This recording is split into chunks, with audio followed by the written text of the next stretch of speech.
El día de hoy nos ponemos a reflexionar en cómo podemos conocer a Dios de manera verdadera.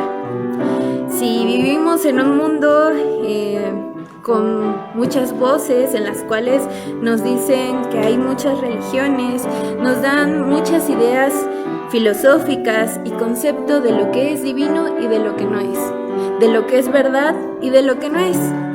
Muchas veces estas voces nos llegan a confundir. La gente busca a Dios en experiencias, en imágenes, en culturas, en filosofías. Pero, ¿cómo sabemos qué es Dios realmente? En Primera de Colosenses, en lo que vamos a estar estudiando, responde con contundencia que Cristo es la imagen del Dios invisible. En Jesús vemos perfectamente quién es Dios, qué quiere de nosotros y cómo hemos de vivir para Él. Entonces, en esta mañana vamos a entrar en esta gran reflexión sobre toda esta pregunta, sobre toda esta problemática, y vamos a ver qué es lo que Pablo nos va a decir esta mañana. Así que les pido que cierren sus ojos y vamos a orar para prepararnos y recibir la palabra.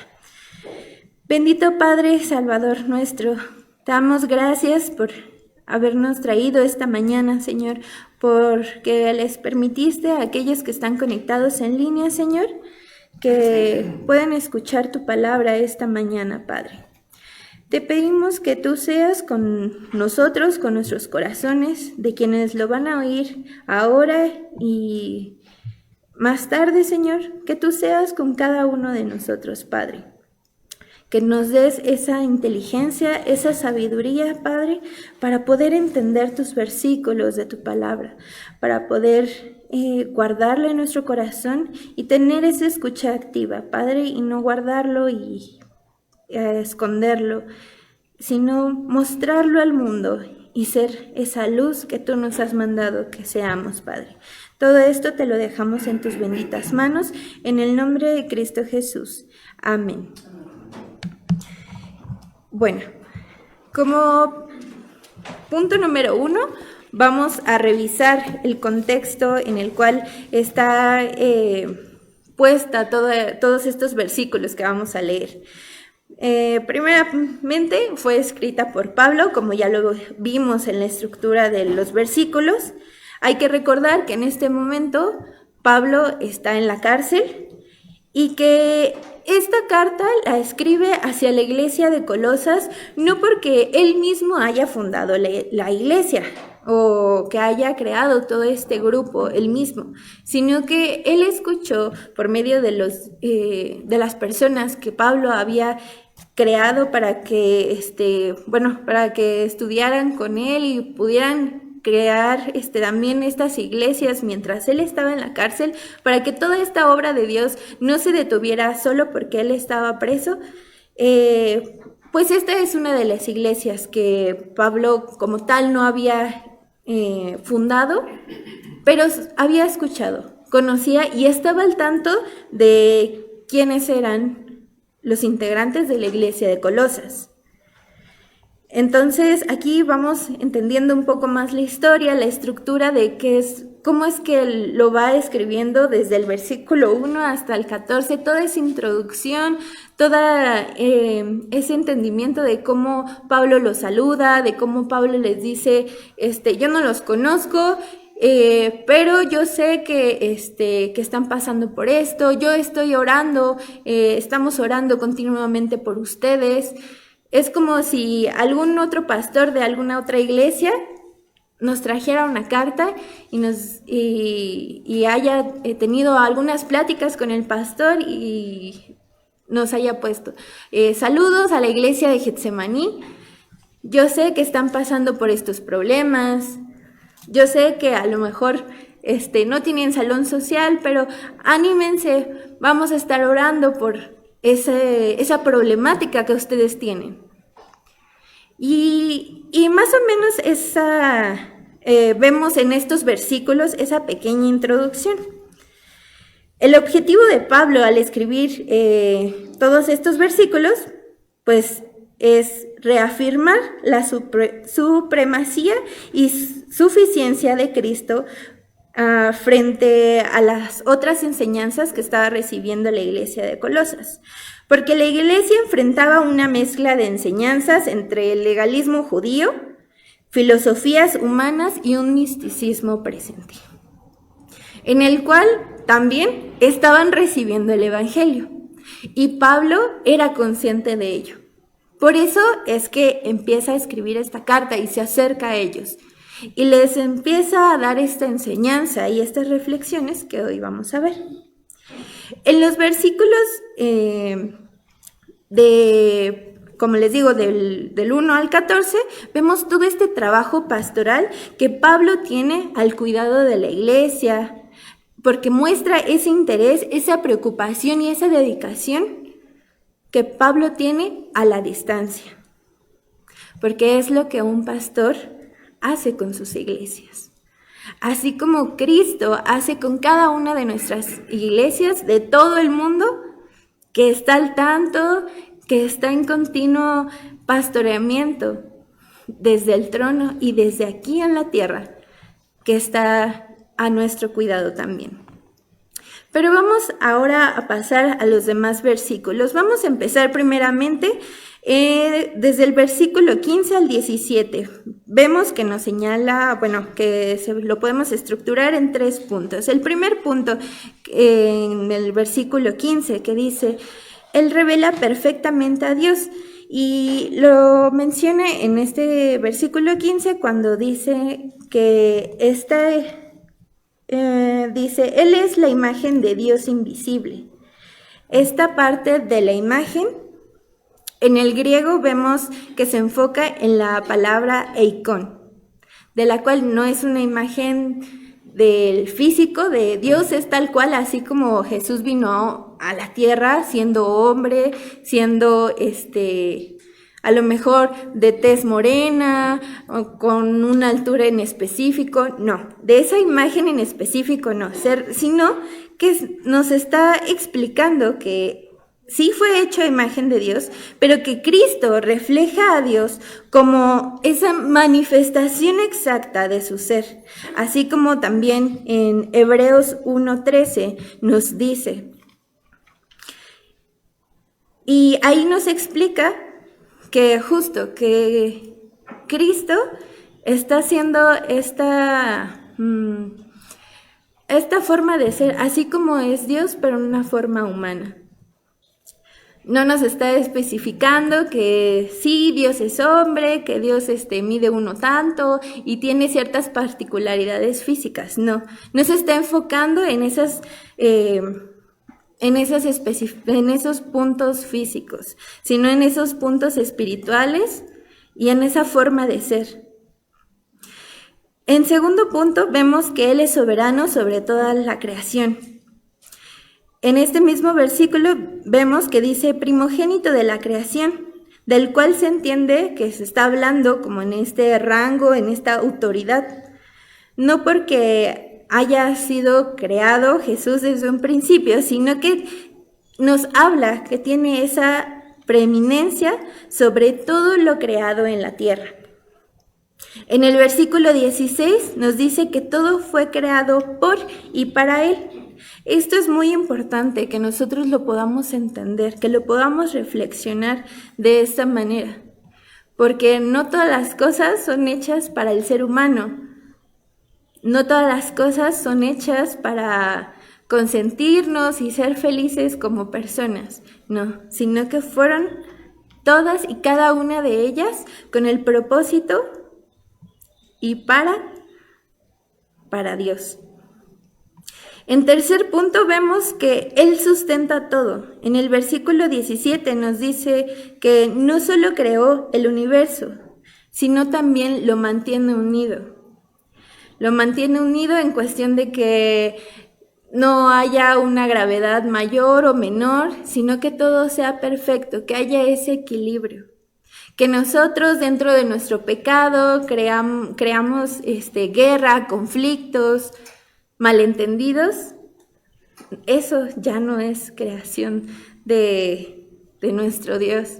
Eso ya no es parte de lo que Dios nos da como tal, sino son consecuencias del ser humano.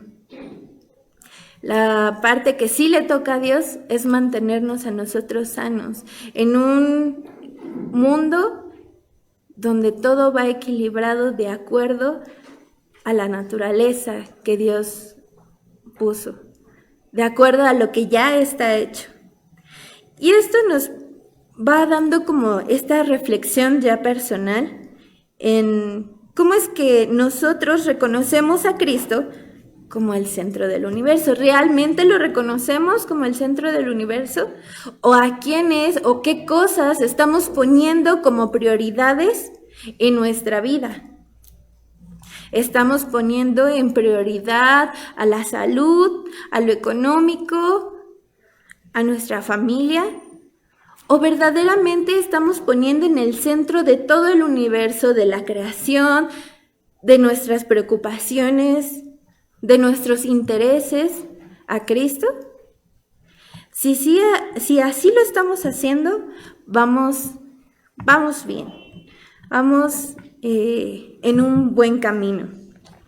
Y vamos a ir reflexionando esta parte, en cómo nosotros estamos viendo a Cristo, porque ya hace unas semanas atrás ya pudimos visualizar todo este camino que Dios tuvo hacia la cruz, que sí nos tomamos esa semana para reflexionar, pero verdaderamente en todo tu día, todas las semanas, todo el año, pones en reflexión la crucifixión de nuestro Dios, lo que hizo por ti y por mí. ¿Realmente existe en tu corazón este enfoque hacia lo que Dios hizo por nosotros? Vamos a pasar al versículo 18, donde nos hace ver que Él es el principio de esta nueva creación, donde nos dice, Él es la cabeza del cuerpo, que es la iglesia, del cual nos dice que no solo domina la creación natural, sino también es Señor de la nueva creación, la comunidad redimida, nosotros como iglesia. Nosotros que ahora existimos y los que vendrán en camino, los que están siendo bebés, de ellos, de esa nueva creación, también es Dios.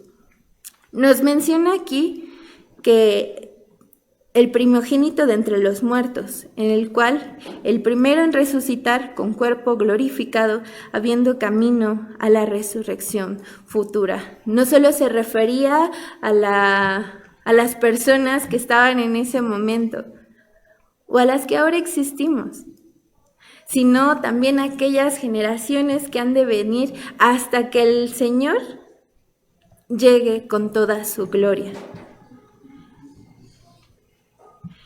En el versículo 19 nos dice que Dios habita plenamente en Cristo.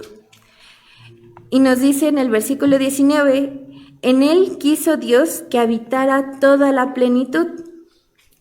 La plenitud en el griego encontramos que nos dice, que nos pone como tal la palabra pleroma, que es una palabra clave que se refuta a las ideas gnósticas, en el cual nos dice que no hay más plenitud espiritual que Cristo. Como tal, esa es la palabra en la cual se enfoca todo esto. Entonces, imagínense qué tanta carga hay en este versículo que no solo Pablo nos dice, sino que Dios, estando aquí en la tierra, nos enseñaba toda esa plenitud, toda esa gloria, todo ese poder que había en Él. Y ahora que nosotros ya podemos ver toda la historia, podemos entender y aceptar toda esa construcción que Dios tuvo desde muchos años atrás, antes de que naciera Cristo, hasta ahora, entender toda esa historia, que todos esos años no pasaron en vano. No pasaron porque sí, y ya un escritor vio toda esa conexión hacia Cristo y lo puso en la Biblia, no. Sino tuvo que pasar por muchas manos, por la inspiración divina y por el camino perfecto que Dios ya había trazado para el camino de Cristo, para que cada uno de nosotros, ahora en la actualidad, fuéramos salvos. En el versículo 20 nos va explicando que Él reconcilia todas las cosas y por medio de Él reconciliar consigo todas las cosas, nos dice el versículo 20. Pero aquí reflexionamos cómo su sacrificio en la cruz fue muy importante. Cristo restauró el orden roto por el pecado. No solo era el objetivo salvar a unas cuantas personas y ya, sino reconciliar el universo entero. Porque la humanidad había creado eso. Solo con un simple pecado había roto la estructura completa y había hecho una división total de Dios y del ser humano. Y entonces llega Cristo a volver a reconectar esa relación que naturalmente ya Dios había creado. Dios no nos había puesto ninguna limitante para hablarle, pero fuimos nosotros como seres humanos de los cuales pusimos esa barrera. Y sigue existiendo ahora esa barrera, porque nuestro ser pecaminoso no nos permite acercarnos totalmente a Cristo, a Dios.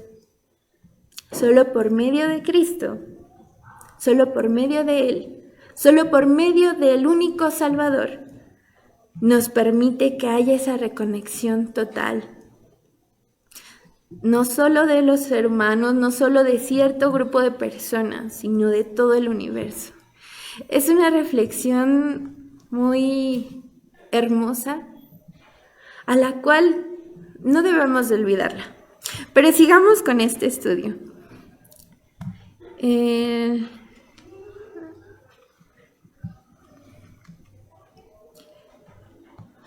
Y vamos en el versículo 20, no, 20.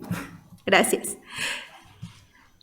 En el versículo 21 vemos nuestra condición ya pasada, en el cual nos dice, ustedes en otro tiempo estaban alejados de Dios. Estábamos lejos, éramos vistos como enemigos, si lo queremos poner así, con mente hostil, con una mente tan malvada que no podíamos siquiera concebir esta relación con Dios. Esta era nuestra realidad antes de que Cristo llegara. Aunque hubieran esas personas llamadas religiosos, realmente no había esa conexión que a lo mejor ahora podemos sentir el amor de Cristo en nuestros corazones, que ahora podamos sentir ese Dios vivo en nuestras vidas. Antes no existía eso. Antes habían seres humanos de los cuales no conocían esa gloria, no conocían ese perdón que ahora nosotros podemos gozar y que muchas veces se puede sentir en nuestro corazón, en el cual entregamos todas nuestras cargas y todos nuestros pecados a Dios, que se puede sentir. Antes no lo había. Antes de Cristo teníamos que realizar, se tenían que realizar ciertos procesos para tan solo querer hablar con Dios, para tan solo estar un poco más cerca de Dios. Pero aún así, esos corazones no buscaban verdaderamente estar cerca de Dios. Solo era aquel llamado que Dios jalaba a esas personas para que pusieran esa atención, para que pusieran sus ojos ante Él. Y repitiendo esto otra vez, solo por medio de Cristo pudimos volver, pudo existir esa reconexión otra vez. En el versículo 22, ya nuestra Dios nos puso una nueva posición. Dios nos creó seres humanos nuevos. Porque ahora ya no podemos existir, ya no podemos regresar a las personas de antes de Cristo que eran tan corrompidas por el pecado. Ahora Cristo nos ha cambiado. Cristo nos ha hecho seres humanos nuevos. Y dice, ahora Dios nos ha reconciliado. Por su muerte, Cristo nos presenta como santos, apartados para Dios, sin mancha, sin culpa y, irrepresibles, sin acusación alguna. De no merecer ni siquiera ser mirados para ser salvados, ahora pasamos a ser santos, sin mancha, sin culpa, sin necesidad de ser señalados. Pasamos de ser lo más bajo, lo más sucio de toda la tierra, a ser glorificados junto con Cristo. Pasamos a ser sus hermanos, pasamos a ser hijos del Padre. Y Pablo le escribe a la iglesia de Colosas que no se rindan, que sigan así, porque Cristo ya tuvo ese propósito, ya pasó por todo eso, para que ellos pudiesen estar firmes en la fe y no dudaran de aquellas creencias, de aquellas ideas, pues mal puestas que el mundo les decía. Para también nosotros ahora poder reflexionar, ¿estoy firme en mi fe? ¿O me estoy dejando llevar por esas voces externas? Porque es bien fácil ir a estos versículos en el Antiguo, en el Nuevo Testamento y decir, ¿cómo es posible que no se dieran cuenta que de entre sus tantos dioses, Él era el único que les respondía? ¿Cómo era posible que pudiesen tener tantos dioses y no vieran al Dios único? Porque si ellos pudiesen viajar al tiempo y vernos ahora, dirían, ¿cómo estas personas se pueden enfocar en unas redes sociales en donde no les dan nada? En donde no les sirve de nada un like, un post, una publicación en WhatsApp, en Instagram, en Facebook, en cualquier red social que ustedes quieran. ¿Por qué estas personas se enfocan tanto en perder el tiempo, en preocuparse tanto por el trabajo, en preocuparse tanto en qué vendrá mañana? Porque ellos vivían al día.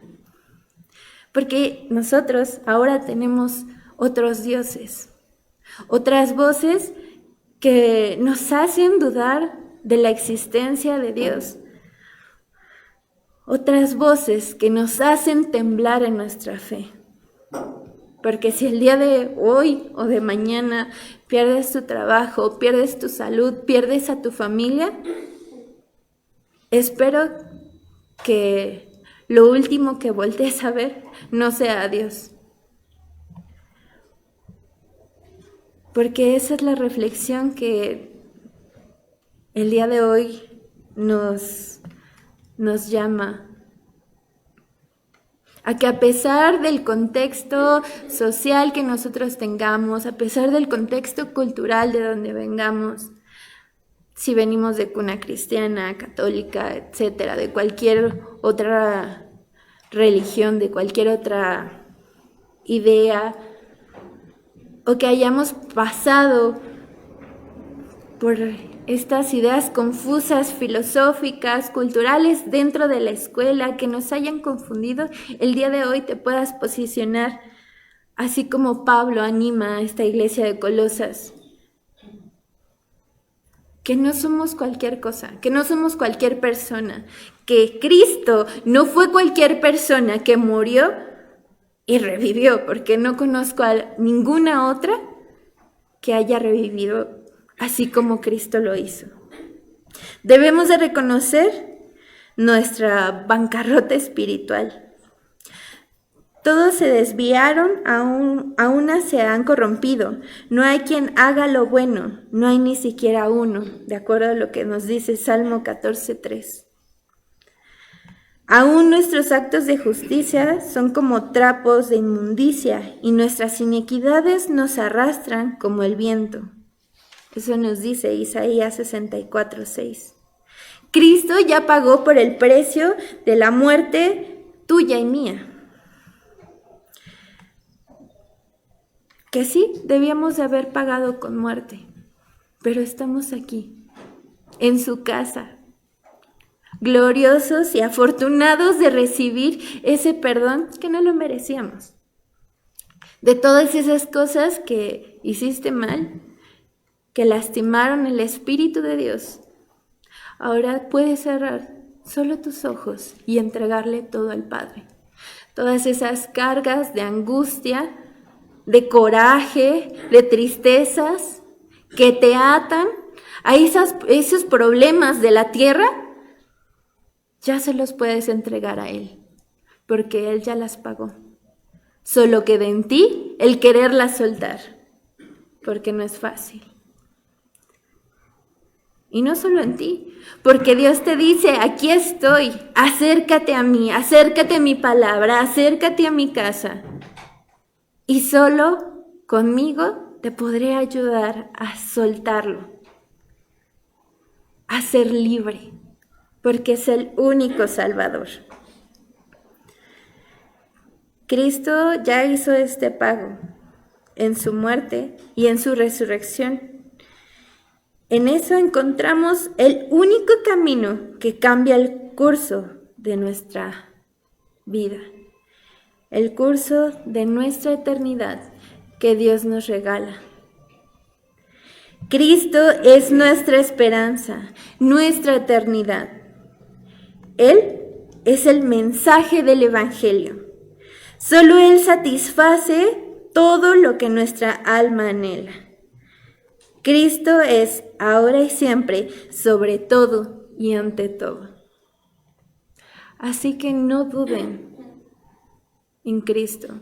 No duden en la existencia del Dios único, del Dios trino. Que nadie los haga temblar sobre lo que creen. Y que tengan la firmeza de que Dios nos ha proporcionado una guía, que nos ha proporcionado la Biblia para no estar solos, para seguirla. Porque si el día de hoy te sientes vulnerado, sientes que tu fe está quebrantada, que está frágil, acércate a Cristo, porque Él es el único que salva, que sana, que te puede ayudar. Él es el único. Ya no busques más cosas que si el animador de no sé qué cosa que te ayude a animarte porque estás triste. No, ya no lo busques. Cristo está para salvarte, para sacarte otra vez esa sonrisa, para darte esa gloria de la cual sabemos que no somos dignos, pero Dios nos hace dignos. Dios nos hace merecedores. Así que hay que recordar que Cristo es sobre todo.